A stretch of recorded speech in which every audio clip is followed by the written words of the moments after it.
कानूनी कर देंगे तो उससे फिक्सिंग कैसे रुक जाएगी भाई? फिक्सिंग तो होती है कि बेट जब लगती है तो उसको जो है मैनिपुलेट कैसे करा जाए, उसमें जो है बेईमानी करके पैसा कैसे कमाया जाए, ये होती है फिक्सिंग। तो फिक्सिंग तो तब भी होगी। तो बेटिंग और फिक्सिंग का आपस में क्या रिश्ता है कि कानूनी बेटिंग होगी तो फिक्सिंग नहीं होगी और कानूनी बेटिंग नहीं होगी तो फिक्सिंग होगी? ये क्या रिश्ता है? मुझे लगता नहीं है कि प्रीति जिंटा जी को समस्या की गंभीरता के बारे में अंदाजा हो रहा है। शायद आज लोगों में जी इतनी निराशा, इतनी हताशा है कि हो क्या रहा है। जिस खेल के प्रति लोगों में इतना उत्साह रहता है और वो एक, जिसे मैंने कहा कि वो एक राष्ट्र धर्म की तरह उसको देखते हैं, उस खेल में जब बेईमानी आती है तो उनके भावनाओं पे कुठाराघात होता है। बेशक बेशक बहुत दर्द हो रहा है, आहत समझ रहे हैं क्या? जो क्रिकेट के फैंस है लगातार उनको इस पूरी खबर से उनको नुकसान पहुंचा, वो परेशान है, सख्ते में, हैरत में है। आपके पास लौटूंगा मैं, लेकिन प्रीति जिंटा का ये बयान कितना सही कितना गलत है तो बातचीत की जाएगी। लेकिन आइए अब आपको बताते हैं कि क्रिकेट में बेटिंग और फिक्सिंग आखिर है क्या चीज।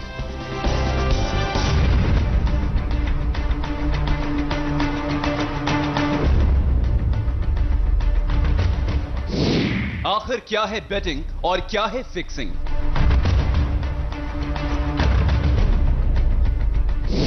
फर्क सीधा है, आसान भाषा में समझिए।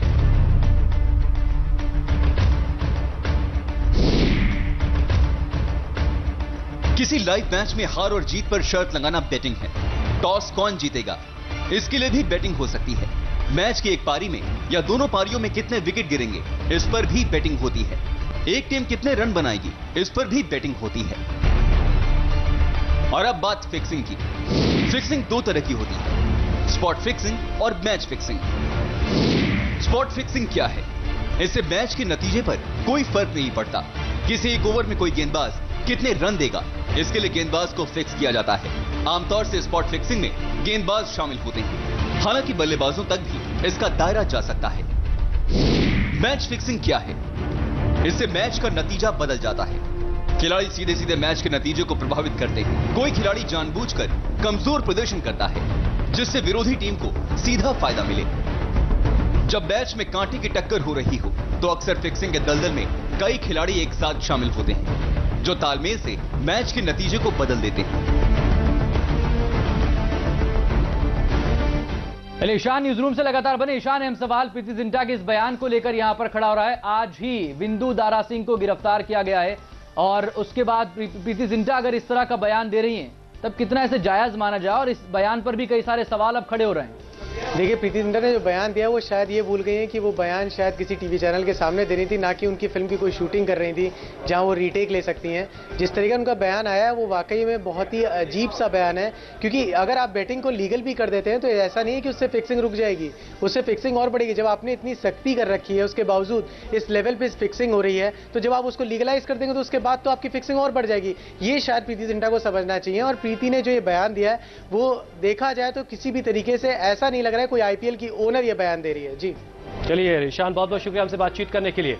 तो ये भी कहा जाता है कि जो बेटिंग है वो फिक्सिंग का ही एक दरवाजा है, और इंग्लैंड एक ऐसा मुल्क है जहां बेटिंग जायज है। बावजूद इसके आपने हाल ही में देखा था कि वहां पाकिस्तानी खिलाड़ी जो हैं वो फिक्सिंग करते हुए पाए गए थे। एक छोटे से ब्रेक का वक्त यहाँ है, फौरन लौटें। Maybe if they legalize betting, all this wouldn't be a problem.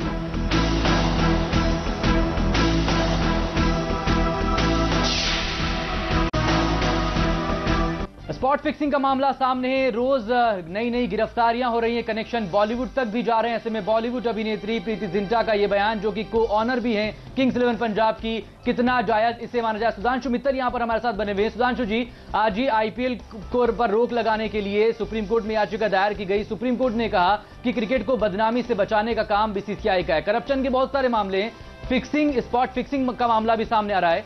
Fixing को लेकर कोई कानून अब तक नहीं बन पाया है। ऐसे में क्या बेटिंग जायज करने से क्रिकेट बचेगा? देखिए, जब तक बीसीसीआई के प्रशासनिक ढांचे के अंदर मूल चूक परिवर्तन नहीं होगा तब तक ये सब चलता रहेगा।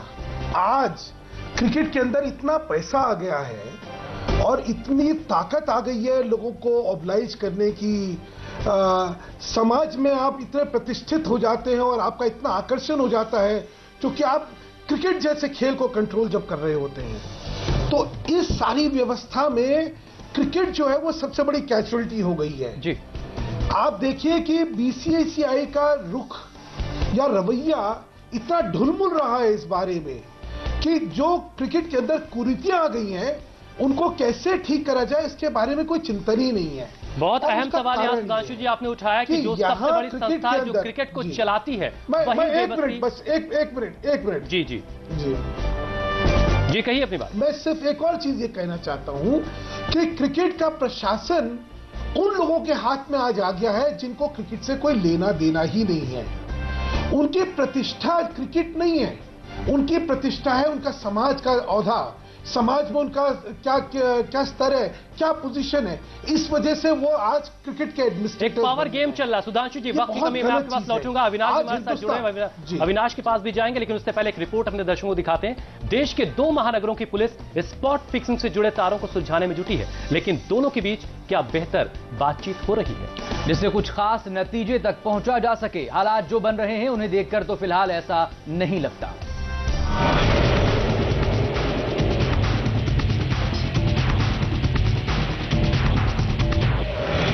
दिल्ली पुलिस ने मुंबई पुलिस से बिंदु दारा सिंह की ट्रांजिट रिमांड की मांग की है, लेकिन आईपीएल में फिक्सिंग का मामला सामने आने के बाद देश में अलग ही मैच देखने को मिल रहा है। यह मैच हो रहा है दिल्ली पुलिस और मुंबई पुलिस के बीच। मुंबई जाकर क्रिकेटर्स और बुकीज की गिरफ्तारी का सिक्सर दिल्ली पुलिस ने मारा, तो उसकी तफ्तीश को आधा अधूरा बताकर मुंबई पुलिस ने खिलाड़ियों और बुकीज के कमरों में रेड डालकर दिल्ली पुलिस पर बाउंसर मारने की कोशिश की।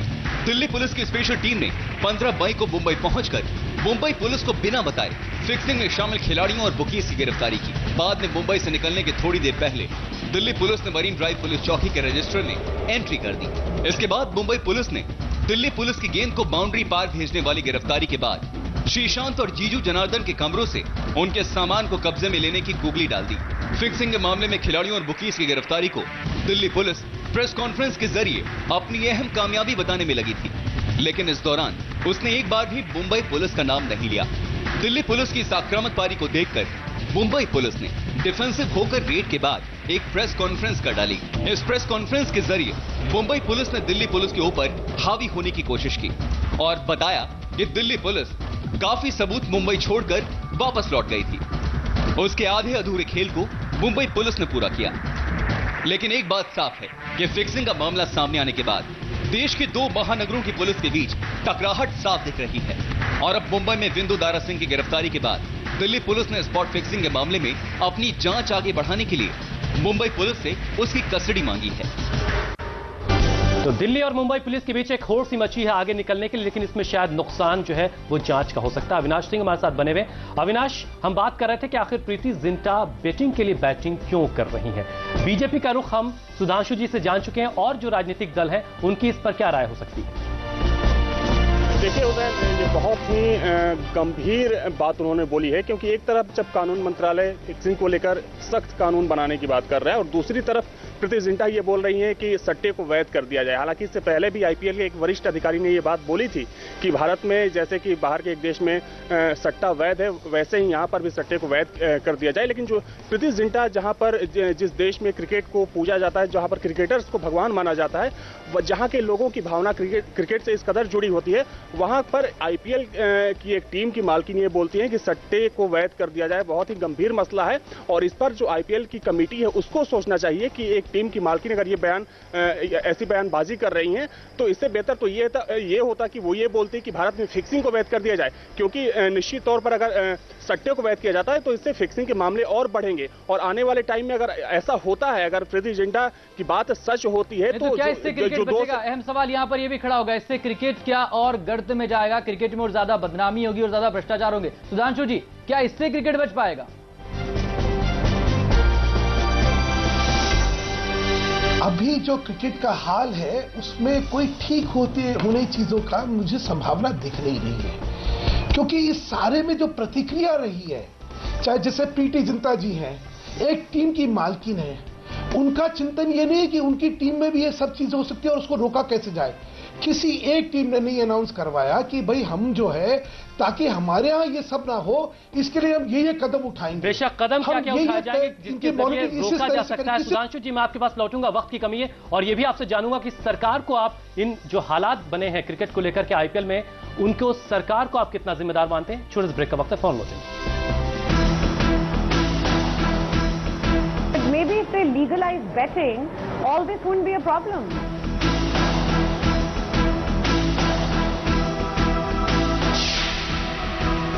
जी, वक्त चूंकि कम है, 30 सेकंड में आपसे जवाब चाहूंगा जल्द ही। इस मसले को लेकर सरकार कितनी जिम्मेदार है, क्योंकि फिक्सिंग को लेकर अभी तक कोई कड़ा कानून नहीं बन पाया है। सरकार की भाई रवैया जो है वो बिल्कुल ढुलमुल है। अरे भाई, कानून बनाने की याद आ जाइए, इतने दिनों से जो है ये विषय बार बार उठ रहा है, लेकिन मैं कहना चाहता हूं देर आए दुरुस्त आए। कहिए नहीं, लेके आइए, ऑर्डिनेंस ले आइए ना इस पे, ताकि लोगों को लगे तो कि सरकार जो है अब इस चलिए, ये बात आपने सुधांशु जी बहुत अच्छी कही कि देर आए दुरुस्त आए। अब से अगर कोई कानून बनता है तो शायद क्रिकेट का बहुत भला होगा। बहुत बहुत शुक्रिया हमसे बातचीत करने के लिए। अविनाश सिंह हमारे साथ लगातार जुड़े हुए थे। अविनाश, आपका भी बहुत बहुत शुक्रिया हमसे बातचीत करने के लिए। तो लगातार हम बात करते हैं कि फिक्सिंग का जो जाल फैला हुआ है और उसका जो बॉलीवुड कनेक्शन है, आखिर ये कहां तक जाएगा और ये दायरा आखिर कितना बड़ा है। वक्त के साथ साथ ये चीजें और बढ़ती जा रही है। फिलहाल इस बुलेटिन में इतना ही। छोटे से ब्रेक के बाद न्यूज एक्सप्रेस पर खबरें जारी।